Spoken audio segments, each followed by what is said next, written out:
반갑습니다. 5일 금요일 새벽 하나님께 올려드립니다. 세상 유혹 시험이 함께 찬양 부르시겠습니다.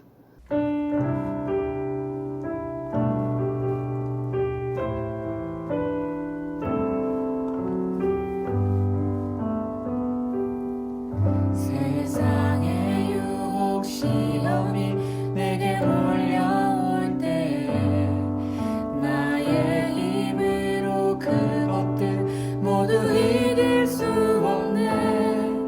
거대한 폭풍 가운데 위축된 나의 영혼 어찌할 바를 몰라 헤매이고 있을 때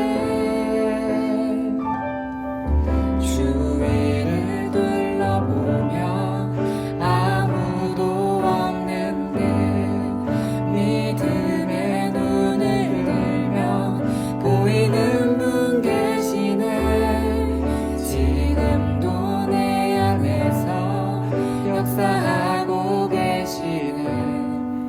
사망과 어둠의 권세 물리치신 예수님, 주를 찬양,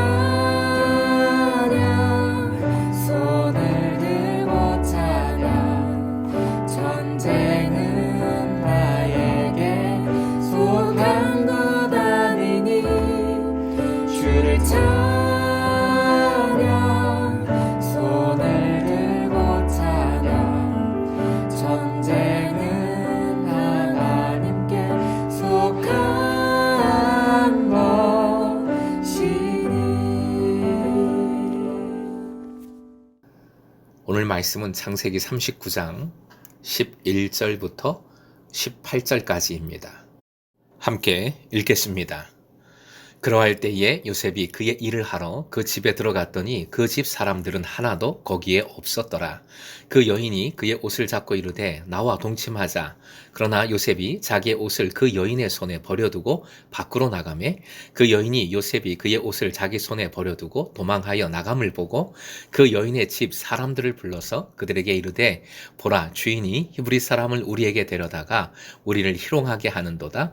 그가 나와 동침하고자 내게로 들어오므로 내가 크게 소리 질렀더니 그가 나의 소리 질러 부름을 듣고 그의 옷을 내게 버려두고 도망하여 나갔느니라 하고 그의 옷을 곁에 두고 자기 주인이 집으로 돌아오기를 기다려 이 말로 그에게 말하여 이르되 당신이 우리에게 데려온 히브리 종이 나를 희롱하려고 내게로 들어왔으므로 내가 소리질러 불렀더니 그가 그의 옷을 내게 버려두고 밖으로 도망하여 나갔나이다. 오늘의 기도 제목, 빛 되신 주님 의지하여 선을 행하며 죄를 다스리게 하소서.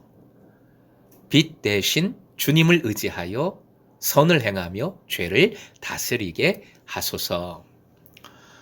어느 유명 출판사의 로고가 러닝 셔츠입니다. 난닝구라고 보통 말하는 러닝 셔츠입니다. 가난한 정신의 상징이지요. 가난하지만 열심히 살아가는 모습을 상징합니다. 어려운 환경에 굴하지 않는 기상을 이 러닝 셔츠 로고가 대변하고 있다는 것이지요.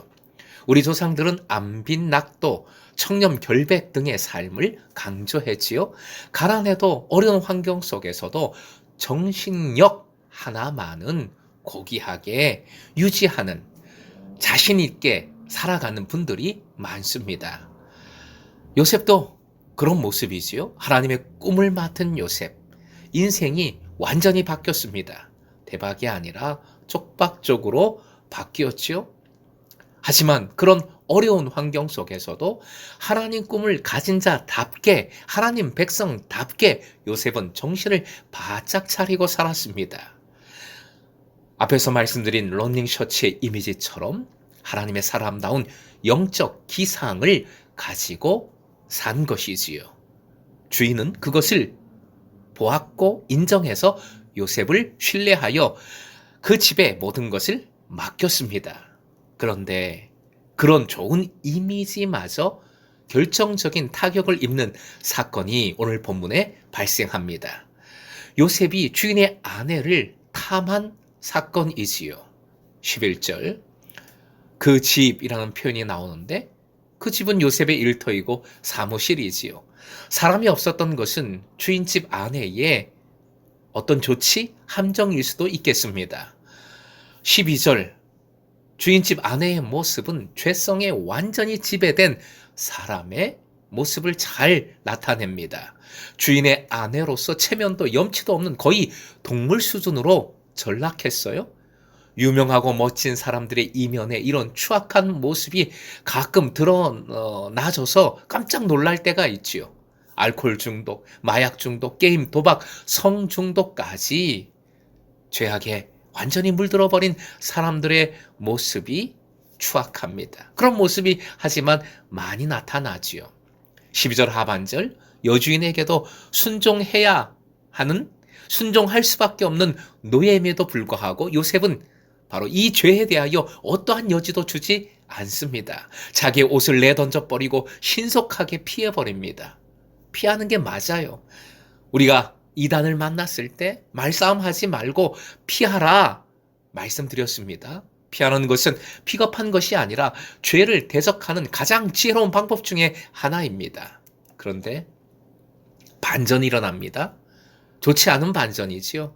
여주인은 가히 천재적인 두뇌 회전으로 요셉에게 모든 것을 뒤집어 씌워버립니다. 13절, 14절 여자의 비명소리가 나고 현장에 남자의 옷이 떨어져 있다면 어떤 생각이 들겠습니까? 16절 증거물을 딱 옆에 두고 남편을 맞이하는 여인을 보십시오. 오히려 남편을 원망합니다. 이로울 때는 당당한 여주인으로, 불리할 때는 연약한 여인의 모습으로 탈바꿈하고 있습니다. 보디발의 아내는 죄악의 특성을 잘 보여줍니다. 악은 가장 부지런하고 가장 영특하고 가장 잘 변화합니다. 선이 이길 수가 없어요. 사랑하는 금성의 제자 여러분, 요셉은 가장 신속하고 지혜로운 방법을 썼지만 그것이 오히려 올가미가 되어버렸습니다. 이처럼 정말 억울할 때도 있고 답답할 때도 많습니다.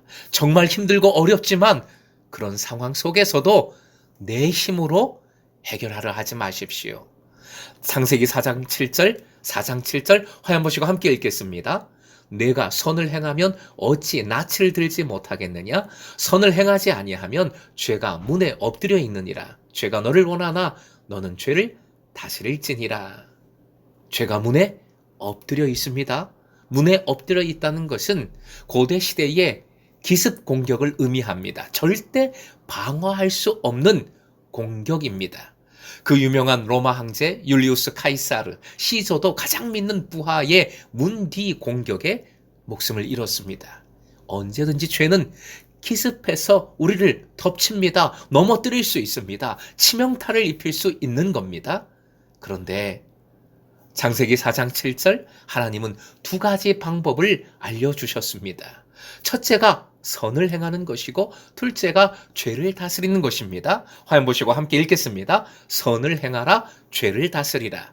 이 둘은 연결되어 있죠. 동전의 양면과도 같습니다. 선을 행하는 것이 곧 죄를 다스리는 일이 됩니다. 하지만 둘 다 내 힘으로 하기가 어렵습니다. 아니, 불가능합니다.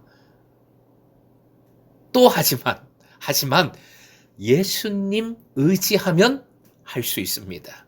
됩니다. 성령님 의지하면 선을 행할 수 있습니다. 죄를 다스릴 수 있습니다. 빛으로 오신 주님은 지금 우리와 함께 하심을 믿으십시오. 빛에 집중할 때 어둠은 그냥 사라지는 겁니다. 조금만 빛 하나만 있어도, 한 절기 빛만 있어도 어둠은 없어집니다. 오늘도 주님께서 기뻐하시는 선을 행하며 주님께서 원하시는 순종을 주님 의지함으로 이루어 가십시다. 성령 충만함을 구하십시오. 성령의 열매를 그래서 이루며 사십시다. 그리할 때 자연스럽게 죄의 기습 공격을 막을 수 있습니다. 다스릴 수 있게 됩니다. 혹 연약하여 죄를 범해도 기습 공격으로 넘어져도 다시 일어설 수 있는 겁니다. 미가서 7장 8절 함께 읽겠습니다. 나의 대적이여 나로 말미암아 기뻐하지 말지어다.